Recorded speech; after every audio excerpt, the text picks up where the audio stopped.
Oi, pessoal. Espero que estejam bem.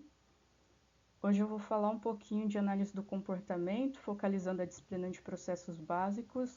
Vou começar um pouquinho com uma breve recapitulação histórica, né? Sobre como ela surgiu.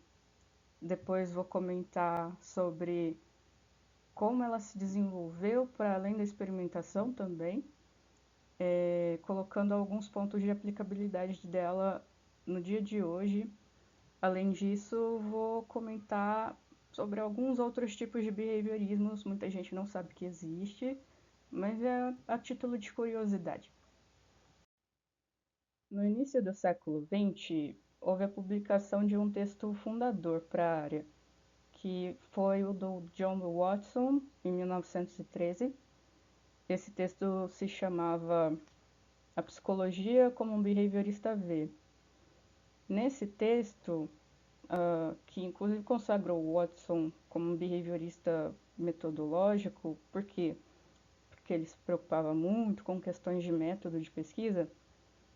Nesse texto ele se contrapunha principalmente ao método introspectivo, que era um método muito corrente na época, e que tinha sido o responsável, inclusive, lá na escola alemã, no século XIX, pela fundação da psicologia enquanto ciência, né? No entanto, esse método introspectivo era bastante questionável no quesito imparcialidade científica, digamos assim, entre várias outras questões assim, problemáticas. E o método do Watson propunha justamente uma objetividade maior, se aproximaria ao método das ciências naturais, algo fora do corpo.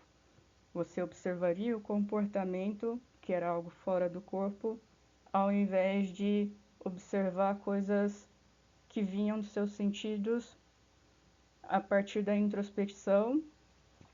E o que era esse método introspectivo, né? O experimentador, o grande problema estava em passar por um treinamento em laboratório e o próprio experimentador ser o seu objeto de pesquisa. Ou seja, havia um treino para que se relatasse a experiência interna da pessoa.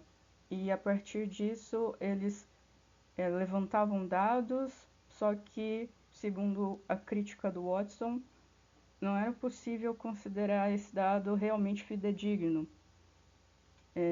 Enfim, por isso o método comportamental vinha como uma proposta mais científica, digamos assim.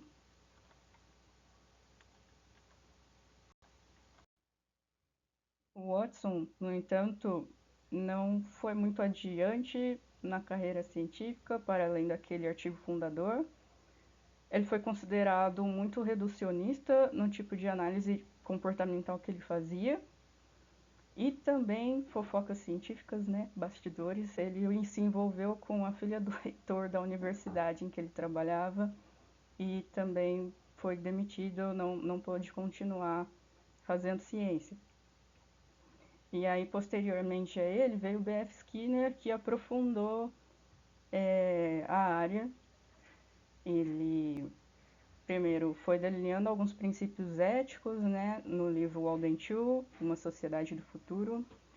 Ele acreditava muito em uma sociedade tecnológica e essa tecnologia seria fruto do estudo da modificação do comportamento, como que a gente poderia viver melhor. E aí, se vocês tiverem curiosidade, é um romance, é rapidinho de ler e é bem interessante. A gente pode entender muito do porquê que ele fez toda a teoria e os experimentos que ele fez lendo esse livro. O behaviorismo radical, ele é a filosofia que embasa a prática da análise do comportamento. E na análise do comportamento, o Skinner também acrescentou a seleção pelas consequências na teoria, que seria basicamente o comportamento ele continuar existindo ou não na vida de um indivíduo sendo emitido, né, ou não sendo emitido, por conta das consequências que aquele comportamento teve depois de uma certa emissão. Explicando um pouquinho melhor o que é essa seleção pelas consequências, primeiro a gente precisa ter em mente de que o Skinner, apesar de ter delineado a filosofia que embasa a análise do comportamento, ele era principalmente um experimentalista. E na prática em laboratório dele, ele lidou principalmente com pombos e com ratos. Também era um cara muito tecnológico, gostava de criar aparatos experimentais, e um dos mais famosos dele é a caixa de Skinner, que a gente consegue ver nessa imagem. Tem um ratinho ali dentro, né, que é o sujeito experimental dele. Tem um dispensador de água, também muitas vezes tem um dispensador de comida. E a consequência, bom, o ratinho pressiona a barra, recebe o alimento ou a água de acordo com o experimento, o que se decide, né, pelo experimentador. Geralmente o ratinho está em privação ou de água ou de comida, então ele vai ter um contexto que vai levar ele a pressionar a barra que vai dar um alimento ou água, e isso vai fazer com que ele aprenda a relação de que se ele pressionar a barra, ele vai ter essa consequência ali, e isso vai aumentar a probabilidade de ele repetir esse comportamento no futuro, já que ele teve o que ele precisava justamente, né? O que ele estava se comportando para ter.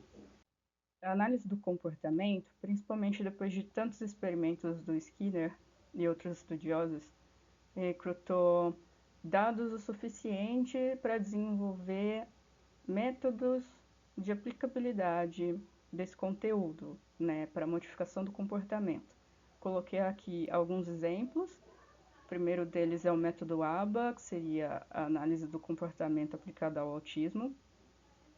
O método ABA seria você pegar um pedacinho do laboratório e colocar numa contingência natural. Em resumo, você, diante de uma pessoa neurotípica, você subdivide os comportamentos em pequenos passinhos e vai ensinando ela até você chegar no comportamento final. E você vai registrando a frequência de acerto, de erro, da emissão desses comportamentos. Que comportamentos costumam ser esses, né? São os mais variados possíveis, desde escovar os dentes, pegar o garfo, conseguir se alimentar.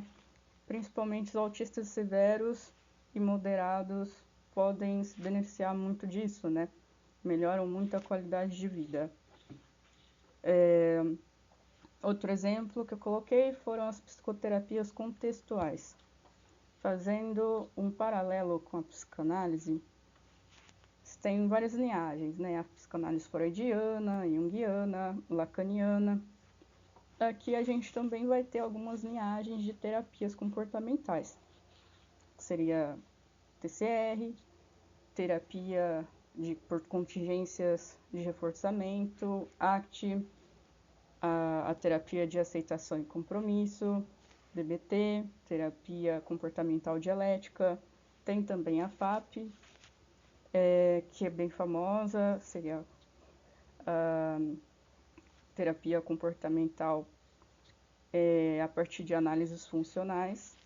E por fim, também coloquei a OBM, que aí seria o Organizational Behavioral Management.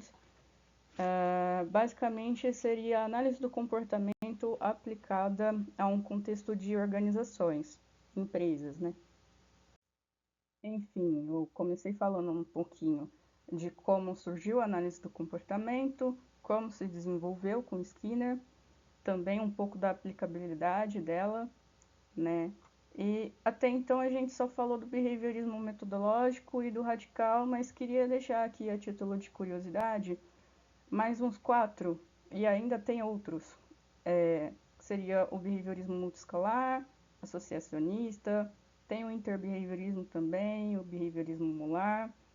Entre parênteses, eu deixei aqui algumas referências, né, dos nomes das pessoas ou que criaram ou que eram os maiores expoentes, e vocês podem procurar se vocês quiserem. Vou deixar as referências também no final dos artigos que eu utilizei aqui nessa breve aulinha. E é isso por hoje, eu agradeço pela atenção.